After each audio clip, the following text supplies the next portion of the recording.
Assalamualaikum warahmatullahi wabarakatuh. Bagaimana kabarnya anak-anak? Bapak harap kalian semua dalam keadaan yang baik saja. Bertemu lagi bersama saya Pak Caswan dalam pembelajaran geografi di kelas 12 IPS 2 MAN 1 Kota Tasikmalaya. Setelah pertemuan sebelumnya kita membahas tentang pengertian interaksi.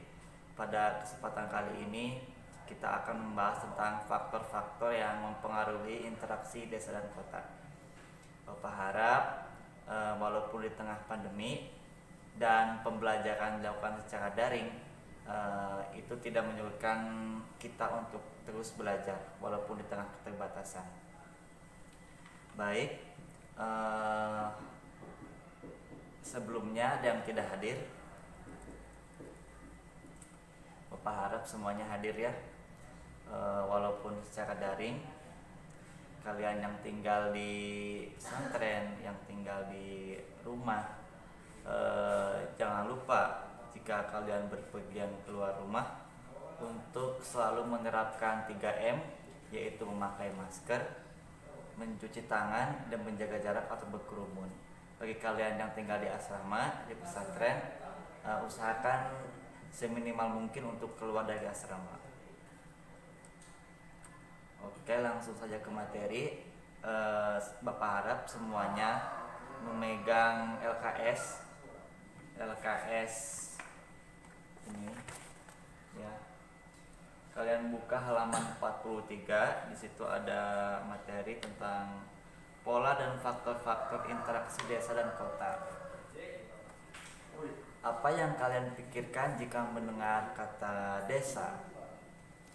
Ya, mungkin pikiran kalian jika mendengar kata desa itu udaranya yang sejuk, tanahnya yang masih lapang, pemandangan yang hijau, dan orang-orangnya yang ramah.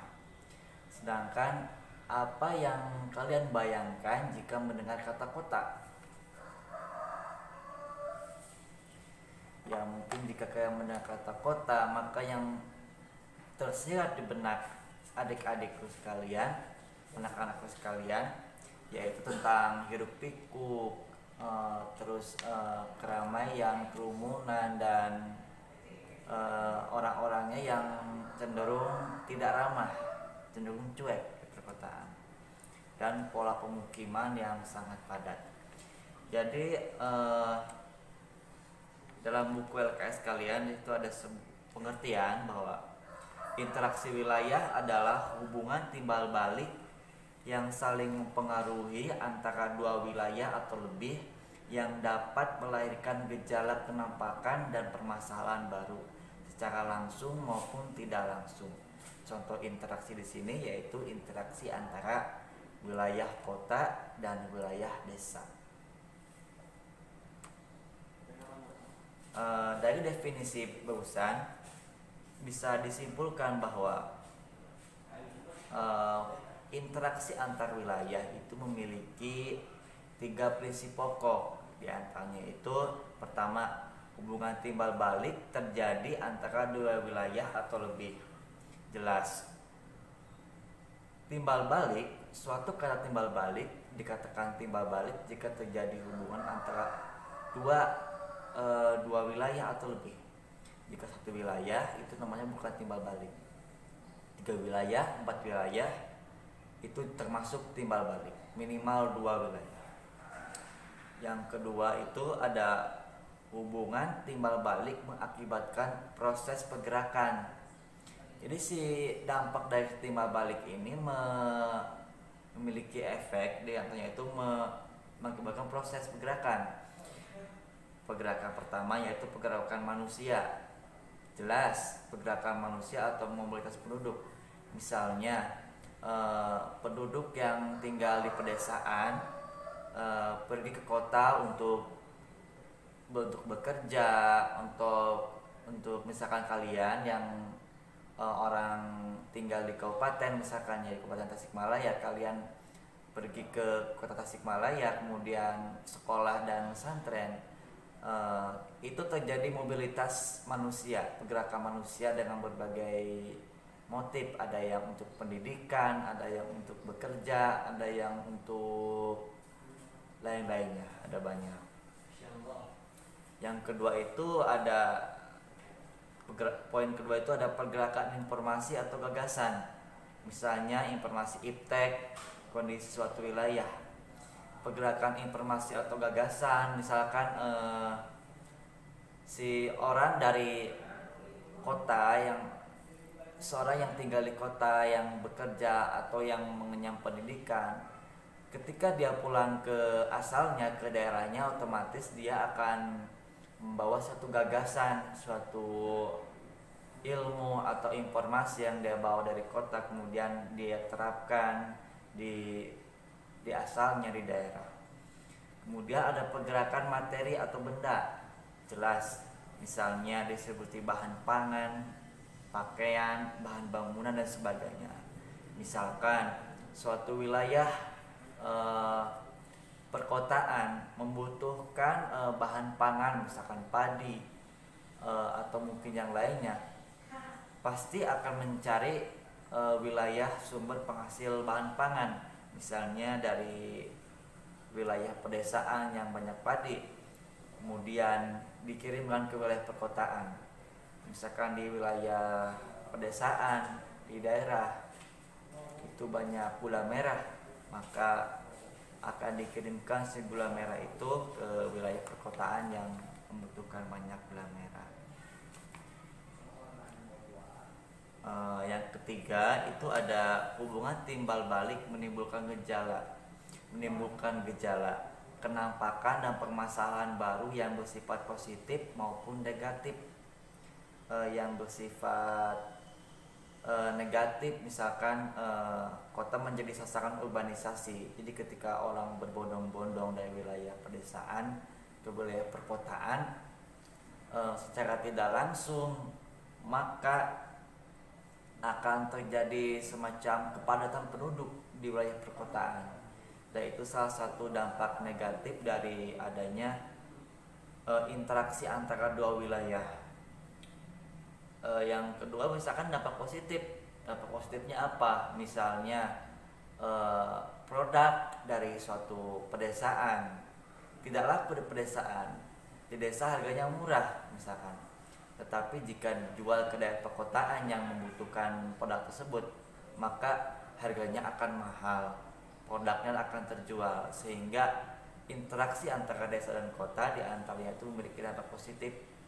Yang tadi itu tersuplainya bahan pangan, terus pergerakan pada perekonomian, dan satu lagi yaitu ketersediaan tenaga kerja buruh. Jadi di wilayah perkotaan itu membutuhkan pekerja buruh yang terampil, misalkan untuk tukang bangunan di perkotaan itu dia membutuhkan buruh yang terampil. Biasanya itu buruh yang terampil itu ditemukannya itu di wilayah pedesaan untuk bekerja di wilayah perkotaan.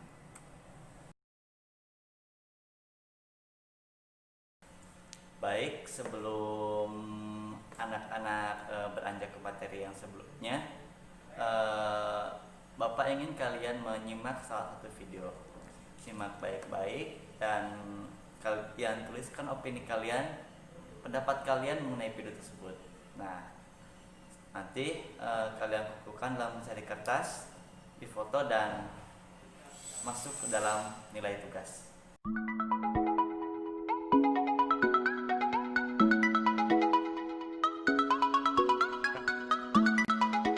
Interaksi adalah suatu perilaku atau hubungan timbal balik. Jadi dapat dikatakan bahwa interaksi desa dan kota adalah hubungan timbal balik yang saling mempengaruhi antar wilayah masing-masing.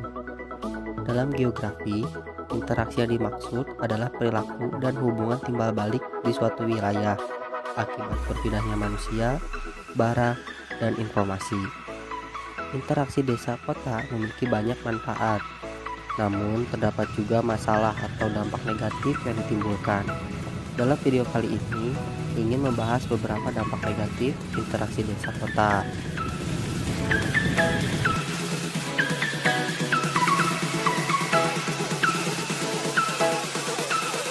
Permasalahan yang pertama yaitu adalah pemukiman kumuh atau slum area.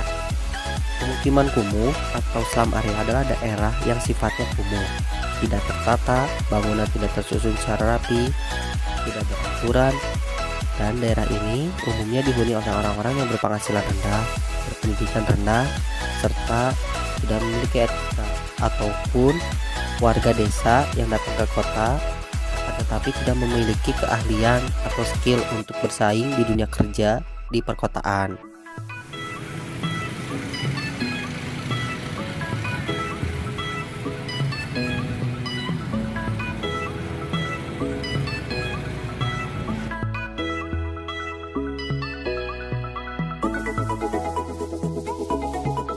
Permasalahan yang kedua adalah penduduk di kota semakin meningkat. Laju urbanisasi adalah salah satu faktor yang menyebabkan meningkatnya jumlah penduduk. Hal ini berdampak terhadap kepadatan terhadap jalan-jalan di perkotaan yang menyebabkan kemacetan.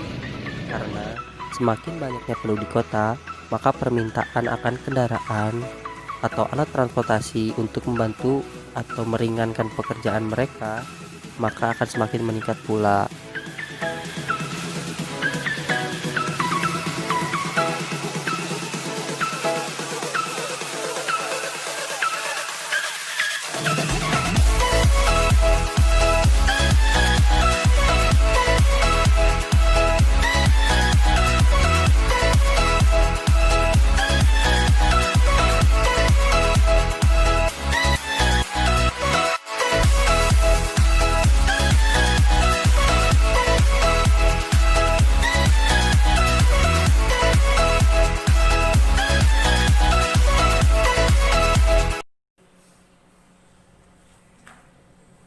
Bagaimana opini anak-anak setelah menonton video tersebut? Silahkan kalian tuliskan dalam secari kertas pendapat kalian mengenai video barusan. Setelah itu nanti difoto dan dikumpulkan. Dan ini merupakan salah satu poin atau tugas penilaian dalam pertemuan kali ini. Oke? Beranjak ke materi selanjutnya, yakni materi tentang faktor-faktor interaksi desa dan kota. Di dalam LKS halaman 43 yang kalian pegang, di situ ada faktor-faktor interaksi desa dan kota. Yang pertama itu adanya wilayah-wilayah yang saling melengkapi atau regional complementary. Artinya apa? Terdapat kebutuhan timbal balik antar wilayah sebagai akibat adanya perbedaan potensi yang dimiliki oleh tiap wilayah.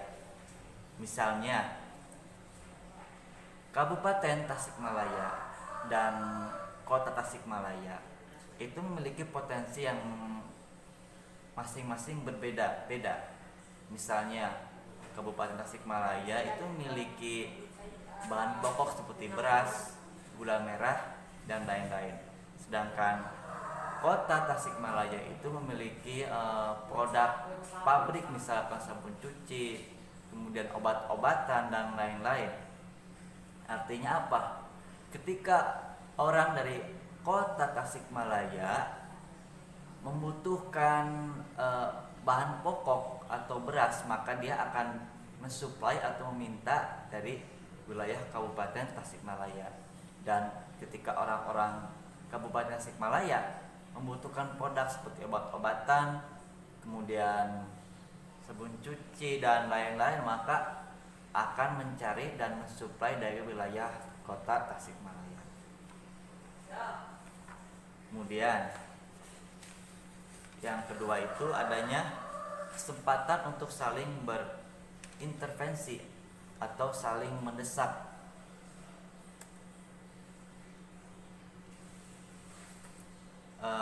Artinya kedua wilayah memiliki kesempatan melakukan hubungan timbal balik serta tidak ada pihak ketiga yang membatasi kesempatan itu.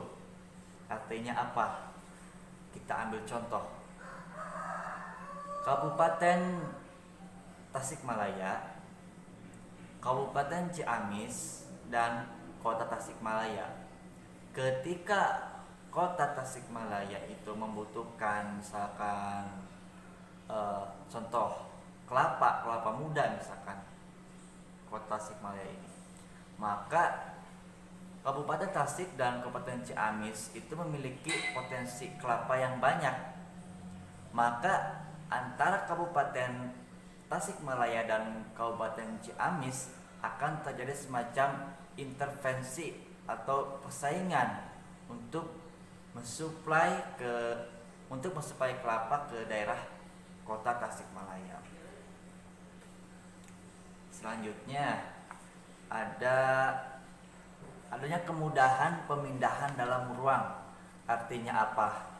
Ketika faktor pemindahan dalam ruang semakin minimal, semakin kecil, misalkan antara dua wilayah itu transportasinya semakin lancar, kemudian jaringannya itu mudah, kemudian semakin minim hambatan, maka secara otomatis interaksi akan semakin intensif. Sebagai contoh, misalnya di Kota Tasikmalaya itu banyak terdapat pesantren, dan di Kabupaten Tasikmalaya itu banyak terdapat generasi muda atau calon-calon remaja gitu.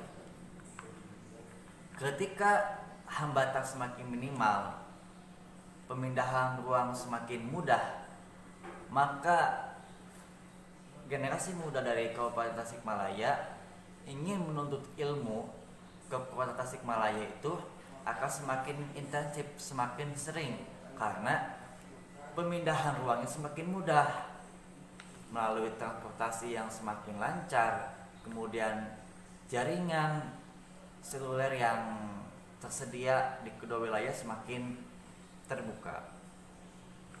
Kemudian interaksi antara kota dan desa ini ternyata juga memiliki dampak positif dan dampak negatif. Dampak positifnya apa? Misalnya semakin terbukanya lapangan pekerjaan.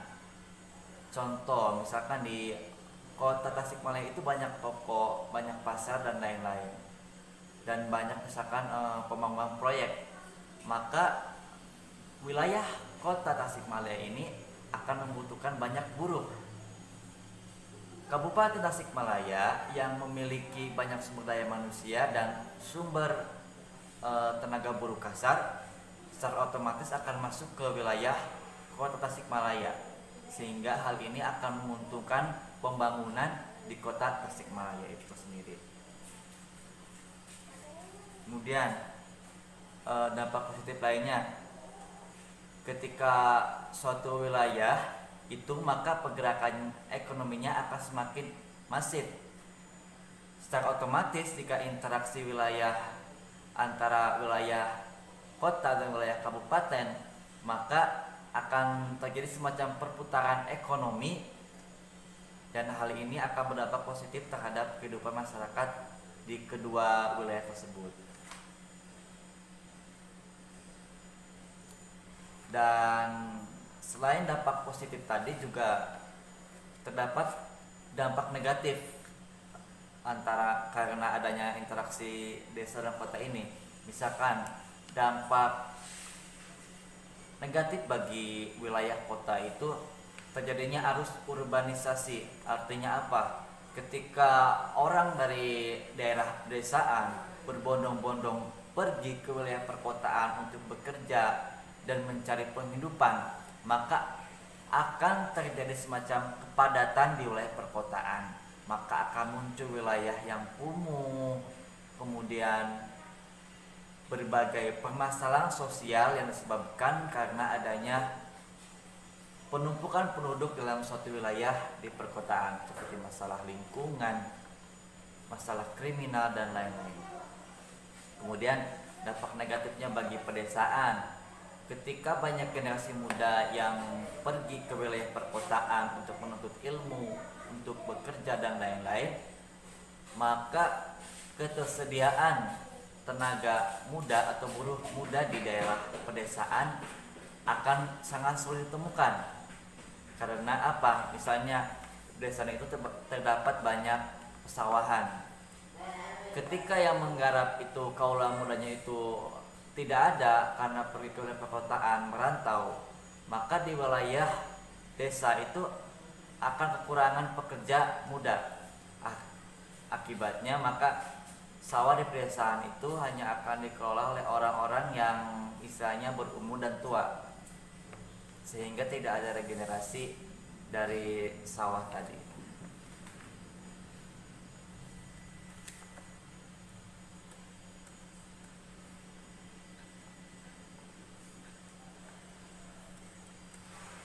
Bisa anak-anak lihat sendiri ya, fenomena interaksi desa dan kota ini di lingkungan kalian yang sekarang tinggal di kota Tasikmalaya, mungkin asalnya dari berbagai daerah, sebagian besar mungkin dari daerah Kabupaten Tasikmalaya yang notabene kebanyakan pedesaan.